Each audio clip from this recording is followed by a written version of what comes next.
नमस्कार. मी भाऊ तोरसेकर. तुम्ही बघत आहात प्रतिपक्ष. मित्रांनो, ठिपके आता काय करणार हा अनेकांना भेडसावणारा प्रश्न आहे. आणि प्रामुख्याने महाराष्ट्रामध्ये ठिपकेच आता परत सत्तांतर घडवून आणू शकतो. माजोरड्या झालेल्या भाजपला आणि भाजपच्या मुख्यमंत्र्यांना आणि मंत्र्यांना सुता सरळ सारखा सरळ करण्याची जी क्षमता कोणात असेल तर ती एकट्या अभिजित दिपकेमध्ये आहे, अशी श्रद्धा जितकी सामनाचे संपादक संजय राऊत यांच्या मनात आहे, तितकीच खात्री मराठी मीडियातल्या अनेक पत्रकारांना वाटते. आणि दिपके आता इथेच थांबणार आणि त्याचं पूर्ण आंदोलन हे गद्दार मिंदे एकनाथ शिंदे यांच्या विरुद्ध ठाण्यात असेल अशी घोषणा सुद्धा संजय राऊतांनी करून टाकलेली. एक काळ होता शरद पवारांना समजून यायला बिचाऱ्या संजय राऊतांनी 100 जन्म घेतले होते. मध्यंतरीच्या काळात असं झालंय की शरद पवारांना समजून घेतल्यानंतर आता आपण शरद पवारांच्या वतीने अधिकृतरित्या बोलू शकतो इतका आत्मविश्वास संजय राऊत यांच्यामध्ये आला. आणि इतक्यात शरद पवार नावाच्या विद्यापीठाची मान्यताच काढून घेतली गेली. मतदारांनी ठरवलं की शरद पवार हे विद्यापीठ नाही, यापुढे शरद पवार विद्यापीठाकडून आलेलं कुठलंही प्रमाणपत्र कुठच्याही विद्यार्थ्याकडून स्वीकारलं जाऊ नये असा मतदाराने फतवा काढला. आणि शरद पवारांना अवघ्या 10 आमदारापर्यंत खाली आणून ठेवलं. त्यामुळे बिचारा संजय राऊतांचे हाल झाले. त्यांना कळेना की आता आपण प्रमाणपत्र कोणाला वाटायचे, कारण संजय राऊत हे शरद पवार विद्यापीठाचे कुलगुरूने पण रजिस्ट्रार तर झालेले होते. तेव्हा मग त्यांनी ठरवलं की आता परत एकदा 100 जन्म घेऊ. आणि गेल्या महिन्याभरात संजय राऊत यांनी कॉक्रोच जनता पार्टीच्या वतीने 100 जन्म घेतले. आणि झुरळांना अवघ्या 4-5 दिवस किंवा आठवड्याभरात त्यांचं पुनर्जनन होत असतं. त्यामुळे झुरळांसाठी 100 जन्म घेणं संजय राऊतांना अवघड नव्हतं. आणि म्हणूनच काल परवा जो शिवाजी पार्कला झुरळांचा मेळावा झाला, त्यानंतर संजय राऊत यांनी घोषणा करून टाकली की आता आमचा पुढला मुक्काम ठाण्यात असणार.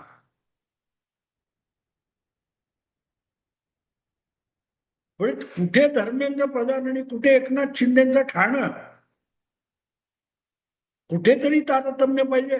पण तारतम्य आणि संजय राऊत यांचा काडी मात्र संबंध नाही. त्यामुळे दिपके हे आता महाराष्ट्रातून फडणवीस शिंदे यांना उखडून टाकूनच परत अमेरिकेला पुढचा कोर्स पूर्ण करायला जातील याविषयी निदान संजय राऊत यांच्या मनात शंका नाहीये. आणि संजय राऊत म्हटल्यावर माझा त्यावर 100% विश्वास आहे की यातलं काही होणार नाही. पण माझा कोणी विचारतो बोलायला, मराठी माध्यमांचा विश्वास आहे ना. रोज सकाळी संजय राऊत पत्रकार परिषद घेणार आहेत म्हणून बिचाऱ्या सूर्याला सुद्धा रोज उगवावं लागतं.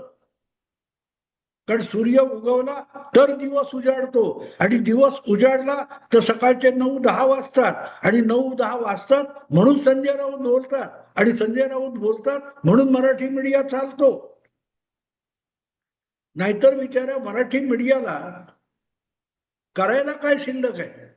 मला एक खूप जुनी आठवण आली. ग.वा. बेहरे नावाचे सावरकरवादी संपादक लेखक सोबत नावाचं दैनिक चालवायचं. त्यामध्ये कट्टर लोहियावादी असलेले समाजवादी भाऊ पाध्ये नावाचे लेखक पिचकारी नावाचं एक सदर लिहायचे. त्यामध्ये त्यांनी एक मजेशीर गोष्ट सांगितली होती. भाऊ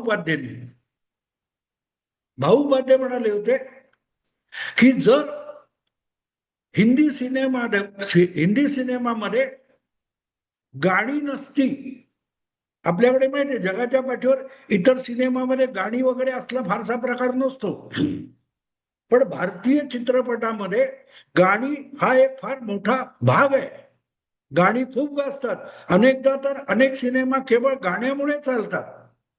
आणि त्यामुळे भारतीय सिनेमातली ही गाणी ही ऐकायला लोक आसुसलेले असतात. लता मंगेशकर जगप्रसिद्ध गाणं सम्राज्ञी होऊ शकल्या याचं कारण सुद्धा हिंदी सिनेमामध्ये किंवा भारतीय चित्रपटामध्ये गाणी आहेत म्हणून. पण भाऊबात यांनी असं लिहिलं होतं की समजा भारतीय चित्रपटामध्ये किंवा हिंदी चित्रपटामध्ये गाणी नसती तर मग विविध भारती नावाच्या रेडिओ स्टेशनने वाजवलं काय असतं. हिंदी सिनेमातल्या फक्त गाण्यांवर विविध भारतीय हेच रेडिओ स्टेशन चाललं अनेक वर्ष आणि लोकप्रिय झालं. त्या गाण्यांचे वेगवेगळे प्रकार लोकांना, बेला के फूल असेल, जुनं गाणं असतील, काही नवी गाणी असतील, वगैरे वगैरे वगैरे. पण सांगण्याचा हेतू असा की जसं भाऊनी म्हटले त्या भाऊ पाध्यांनी त्यामध्ये की हिंदी सिनेमात गाणी नसती तर बिचाऱ्या विविध भारतीवर काय वाजवलं असतं. तसा मला कधी कधी प्रश्न पडतो की संजय राऊत रोज सकाळी बोलले नसते तर एवढ्यात निदान अर्ध्यापेक्षा अधिक मराठी चॅनेल्स, टीव्ही चॅनेल बंद पडली असती. करायचं काय त्यांनी, दाखवायचं काय रोज, खाजवून खाजवून काही खाजवायचं काय, रक्तबंबाळ होऊन जायला होईल ना. असो, तर त्यामुळे संजय राऊत म्हणतात हे फार महत्वाचं असतं मराठी बातम्यांच्या क्षेत्रामध्ये. आणि जर ते म्हणाले की ठाण्याला आता आमचा मुक्काम असेल म्हणजे त्यांच्याबरोबर दिपकेचा असेल आणि दिपके आता महाराष्ट्रव्यापी पक्ष काढून थेट फडणवीसांसकट एकनाथ शिंदेना पण राजकारणातून हद्दपार करणार. आता बघा काय होतं. ऑन रेकॉर्ड सांगतोय, ऑन रेकॉर्ड सांगतोय मी, हवेत नाही बोलत आहे. तेव्हा यावर चर्चा होणं स्वाभाविक होतं. तेव्हा वेगवेगळ्या युट्यूबर्सनी किंवा मराठी चॅनेल्सनी, उपग्रह वाहिन्यांनी यावर चर्चा केली की याचा महाराष्ट्रावर काय परिणाम होईल. गंमत आहे की नाही मित्रांनो. दिपकेचं आंदोलन झालं तिकडे दिल्लीमध्ये, त्यासाठी तो अमेरिकेहून आला. राजकारणात फार मोठा उतार चढाव होण्यासाठी संघटना नावाची एक चीज लागते.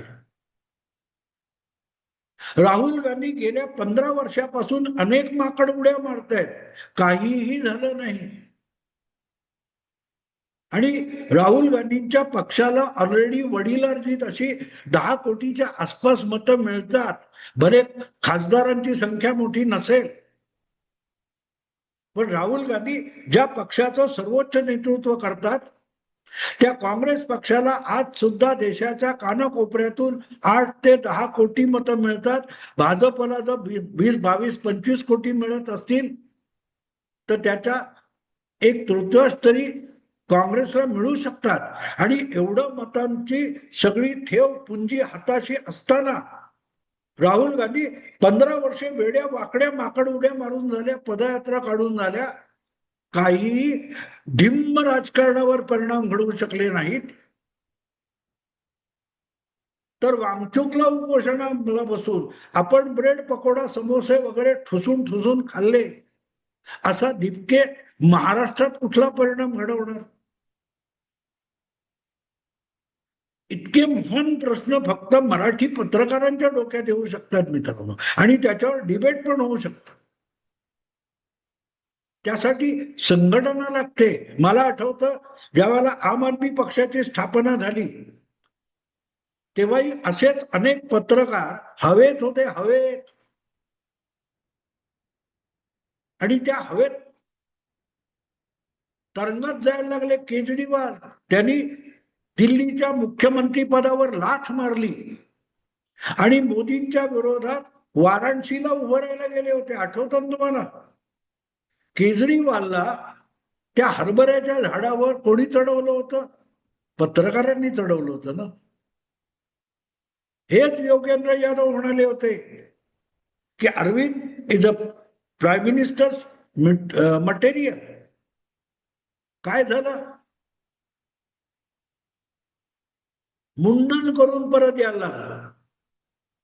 देशाच्या कानाकोपऱ्यात आम आदमी पक्षाने 450 का 450 उमेदवार उभे केले आणि एक कधी न तुटणारा रेकॉर्ड तयार केला. एका पक्षाला 400 पेक्षा अधिक डिपॉझिट गमावणारे उमेदवार उभे करता आले. हा तो विक्रम आहे, रेकॉर्ड आहे. खुद्द केजरीवालांचं काय झालं? पहिल्या दिल्लीच्या विधानसभेत 2013 मध्ये मुख्यमंत्री शीला दीक्षित यांना त्यांच्या मतदारसंघात हरवून केजरीवाल मुख्यमंत्री झाले होते. म्हणून त्यांना म्हटलं की थेट पंतप्रधानाला भेटायचं, म्हणजे तो सुद्धा होणारा. बिचारे तेव्हा जे पंतप्रधान होते मनमोहन सिंग, ते कुठल्याही लोकसभा निवडणुकीच्या भानगडीत पडत नव्हते. एकदाच उभे राहिले, सपाटून मार खाऊन पडले.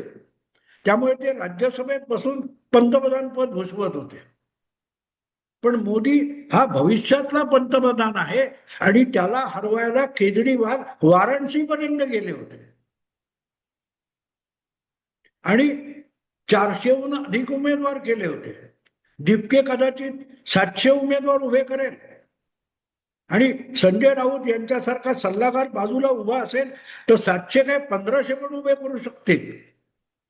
लोकसभेच्या जागा भले 550 असतील, पण सोबत संजय राऊत असला तर 1500 उमेदवार पण उभे करता येऊ शकतात. मोजले कोणी, उभे केले कोणी?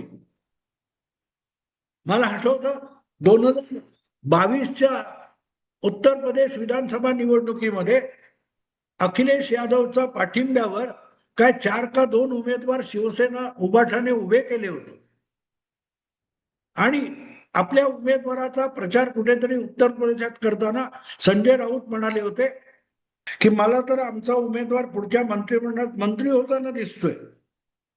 म्हणजे अखिलेश यादव मुख्यमंत्री होणार, त्यांच्या पक्षाचं सरकार येणार आणि त्या आघाडीमध्ये उभाठा शिवसेनेचा उत्तर प्रदेशात मंत्री असणार, इथपर्यंत संजय राऊतांची मजल गेलेली होती. आता इतका महापुरुष मोठा, अधिक दिपके असे लोक एकत्र आले तर महाराष्ट्रात चमत्कार का होणार नाही मित्रांनो? सहजगत्या होऊ शकतो. प्रयत्न वाढूचे कर्णगणिता वगैरे म्हटलेलं आहे ना.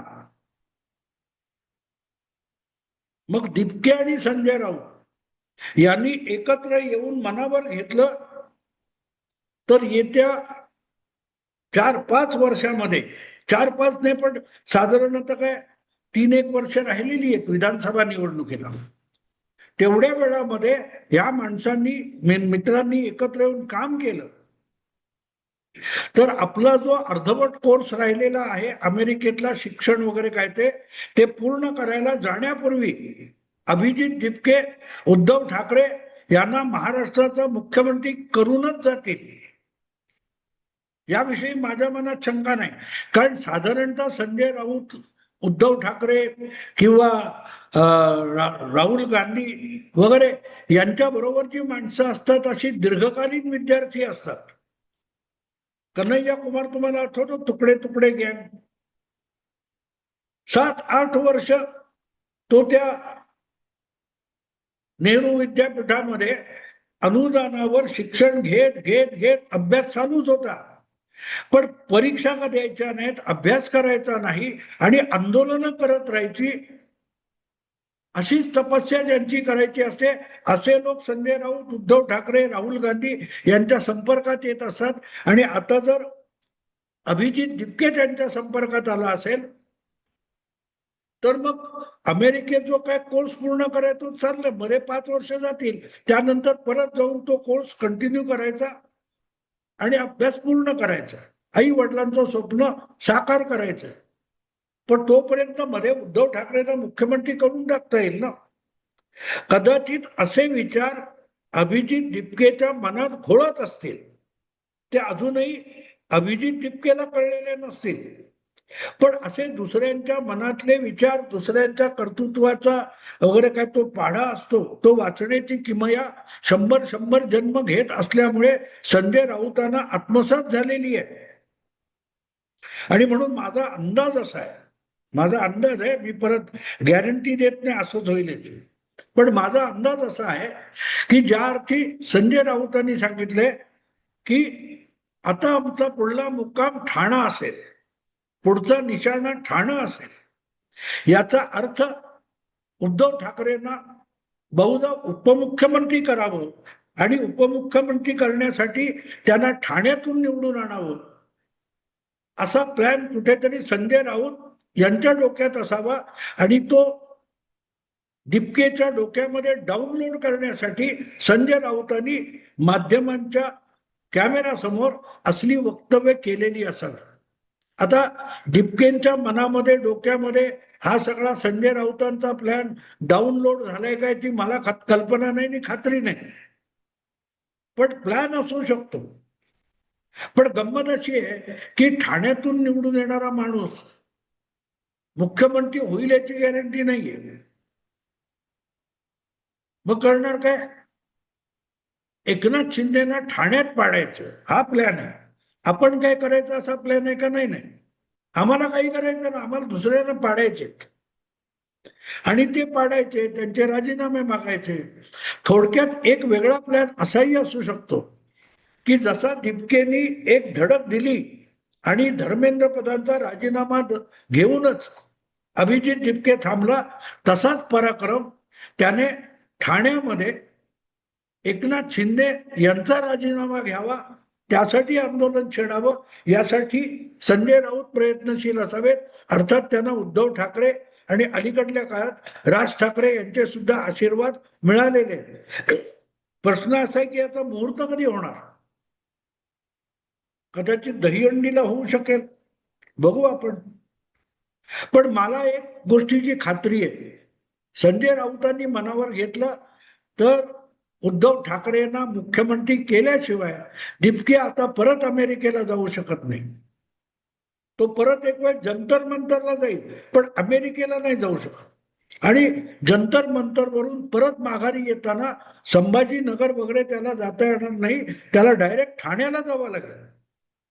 आणि ठाण्याचं दुखणं तुम्हाला माहिती आहे, मुख्यमंत्री पद गेल्यानंतर आणि एकनाथ शिंदे मुख्यमंत्री झाल्यानंतर उद्धव ठाकरेंनी एक मोठी व्याघ्र गर्जना केलेली होती की आता मी अख्खा महाराष्ट्र पिंजून काढणार, ठाण्याच्या टेंभी नाक्यापासून दौरा सुरू करणार, सभांचा सपाटा लावणार आणि ठाण्याच्या टेंभी नाक्यापासून सुरू होणारा हा दौरा अख्खा महाराष्ट्र फिरून कोल्हापूरच्या रंकाळ्यावर काय कुठेतरी कुठच्या चौकामध्ये त्याचा समारोप होईल. पण ठाकरे मुळात टेंभी नाक्यापर्यंत पण गेले नाहीत आणि बिचाऱ्या भास्कर जाधव आणि सुषमा अक्काला तो टेंभी नाक्याची सभा साजरी करावी लागली होती. पण मनातले मांडे खायला कोणी विरोध केलाय? मनातले मांडे खायचं स्वातंत्र्य आपल्या देशात संविधान नसताना पासून आहे. कारण हा जो वाक्प्रचार आहे मनातले मांडे, हा तर संविधान निर्मिती होण्यापूर्वीच आहे. त्यामुळे मनातले मांडे सगळ्यांनी खावेत. माझी एवढीच अपेक्षा आहे की मराठी माध्यमांनी कमीत कमी दिपके उद्धव ठाकरेंना मुख्यमंत्री कसा करू शकतील, त्याची रणनीती काय असेल याच्यावर डिबेट करायला हरकत नाही. असं मित्रांनो, आता थांबतो. आवडलं लाईक करा, शेअर करा आणि प्रतिपक्षाला सबस्क्राईब करा. नमस्कार.